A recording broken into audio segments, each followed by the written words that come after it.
नमस्कार मित्रों, आज हम माता रानी की कुछ पौराणिक कथाएं आपके लिए लेके आए हैं।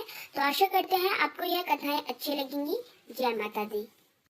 एक पौराणिक कथा के अनुसार नवरात्रि में माँ दुर्गा ने महिषासुर नामक राक्षस का वध करके देवताओं को उसके कष्टों से मुक्त किया था।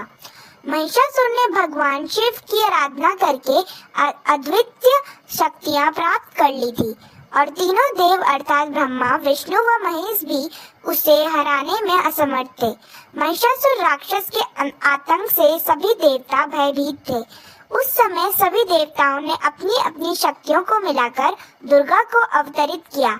अनेक शक्तियों के तेज से जन्मी माता दुर्गा ने महिषासुर का वध कर सबके कष्टों को दूर किया।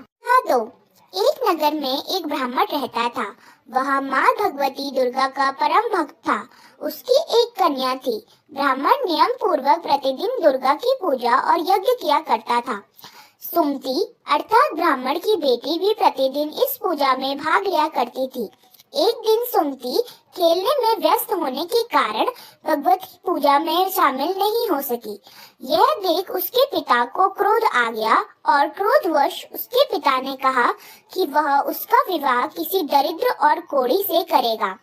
पिता की बातें सुनकर बेटी को बड़ा दुख हुआ और उसने पिता के द्वारा क्रोध में कही गई बातों को सहर्ष स्वीकार कर लिया। कई बार प्रयास करने से भी भाग्य का लिखा नहीं बदलता है। अपने बात के अनुसार उसके पिता ने अपनी कन्या का विवाह एक कोढ़ी के साथ कर दिया। सुमति अपने पति के साथ विवाह कर चली गई। उसके पति का घर न होने के कारण उसे वन में घास के आसन पर रात बड़े कष्ट में बितानी पड़ी। गरीब कन्या की यह दशा देखकर माता भगवती उसके द्वारा पिछले जन्म में की गई उसके पुण्य प्रभाव से प्रकट हुई और सुमति से बोली, हे कन्या, मैं तुम पर प्रसन्न हूँ। मैं तुम्हें कुछ देना चाहती हूँ। मांगो, क्या मांगती हो? इस पर सुमति ने उनसे पूछा, एक दिन तुम्हारे पति भील द्वारा चोरी करने के कारण तुम दोनों को सिपाहियों ने पकड़कर जेल खाने में कैद कर दिया था। उन लोगों ने तुम्हें और तुम्हारे पति को भोजन भी नहीं दिया था। इस प्रकार नवरात्र के दिनों में तुमने ना तो कुछ खाया और ना ही जल पिया। इसलिए 9 दिन तक नवरात्र व्रत का फल तुम्हें प्राप्त हुआ। हे ब्राह्मणी, उन दिनों अनजानों में जो व्रत हुआ उस व्रत के प्रभाव से प्रसन्न होकर आज मैं तुम्हें मनोवांछित वरदान दे रही हूँ। कन्या बोली कि अगर आप मुझ पर प्रसन्न हैं तो कृपा करके मेरे पति का कोढ़ दूर कीजिए।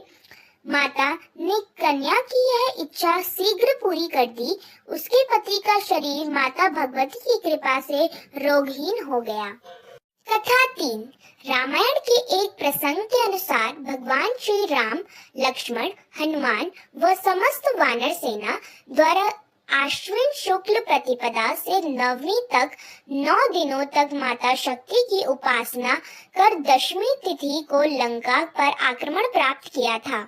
इस तरह नवरात्रों में माता दुर्गा की पूजा करने की प्रथा के पीछे कई कथाएं प्रचलित हैं, जिसके बाद से ही नवरात्रि का पर्व आरंभ हुआ और माता दुर्गा की पूजा होने लगी। आशा करते हैं कि आपको यह माता रानी की कथाएं अच्छी लगी होंगी। तो हमारे चैनल को कृपा करके सब्सक्राइब और लाइक जरूर कीजिएगा। धन्यवाद।